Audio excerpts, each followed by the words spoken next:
Welcome to Local Motors. I'm Matt Rivett, project manager here. This is Alex Fiechter. He's the head of the community team. And this is our meeting where we're going to get together and kind of discuss with you some of our up and coming products and where those are at and what decisions we're making on those. So first up is the Arduino, am I pronouncing that right? Arduino Light Bar that we're producing for the RC car. So Alex, if you want to explain what we're doing here. Alright, so basically what we're doing with the Arduino Light Bar is we've got a number of RC products that are selling right now. This is the body off of one of the higher end off-road models that we're offering for Traxxas actually. So that's the brand of this guy. But this one has a fake light bar on it. It's obviously doesn't have any lights in it, but they do sell aftermarket light bar kits for these little RC cars that do light up, but they're not very dynamic. And so one of the things that we're interested in doing that we played around with at one point and then decided we wanted to look more into is actually having an auto-adjusting light bar. These things go over a lot of different bumps and shocks and things like that, and we wanted to see what we could do to get a light bar kit on the back of a truck that would actually adjust and keep level with the ground or to whatever preset you wanted to set it at. This one was the very first one that we kind of slapped together, so it's got a full-size Arduino and separated unit for attitude and inertial changes and all that kind of things. So one of the things that we're in the process of is scaling all those components down, and we've made a lot of progress with that. We've gotten it down to the point where we've got it all within about a 1 inch by 2 inch footprint or so, and we're just about to start revamping the actual body and casing of it, which will house both the electronics and the actual lighting elements, and we're going to finalize the light choices. These were just some we removed out of some cheap flashlights that we got, so obviously we'd like something that was a little bit more aesthetically appealing and more in the line of what they actually had on the original model.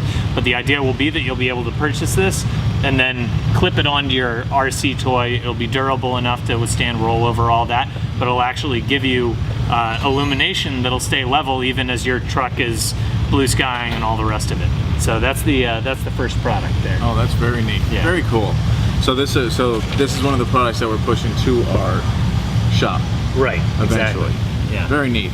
So next I wanted to talk to you about was the battery pack for the electric cruiser. So I know we're moving forward and there's some developments with that battery pack. Do you want to go into some of the details of that? Yeah, for sure. So as you guys know, we're continuing to work on the gas version of the cruiser, which is in very final stages with some tweaks that we're working on with Giannis and the rest of the community right now. As we go through those, we're already starting to look into how we can finalize the electric cruiser as well. And one of the biggest hurdles on that one is when we first did the electric cruiser, we were using just straight LiPo RC batteries, specifically from very large RC planes. And if you've ever played with those type of toys before, those high-level hobby, I shouldn't call them toys, hobby-grade RC pieces, the RC vehicles, those batteries are really volatile, and if you don't treat them just right, and sometimes even if you do, they blow up and they catch fire and they burn houses down and things like that. So we didn't want that kind of consumer experience with the electric cruiser. It's a good idea. So the idea was we wanted to convert our actual production electric cruiser over into a battery that was more similar to the chemistries like what we're using on the electric Verado right now, which is a much more stable lithium-based battery. So I've got one of the Verado batteries here, and as you can see, it's super huge. If you could imagine these in a twin, if you're familiar with the electric cruiser, that's the configuration we're shooting for. But if we did it with this battery envelope, it would look pretty ridiculous. So we've been working with our battery vendor right now, and he feels pretty dang hopeful that without too much trouble, he can actually keep the same look, which isn't too far off actually what we were doing with the original electric cruiser, but scale down the length of the extrusion and the cells to still give us a capacity that we like, but to get us more in a form factor that works with the aesthetic of the original design.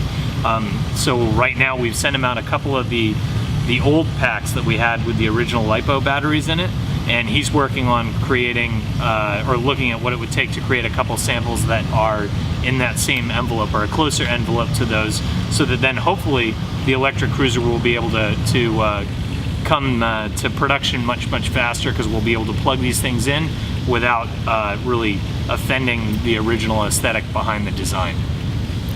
Yeah. Well, that's neat. So we're going to use the same type of battery that's in the Verado in the electric cruiser, just in a different packaging. Right. It's much nicer of a consumer experience, because you get the charger. It's just like your typical wall power pack. You plug it into the battery, and between the charger and the BMS and the battery pack, it just takes care of it, as opposed to what we were running in the prototypes, both for the Verado and the electric cruiser.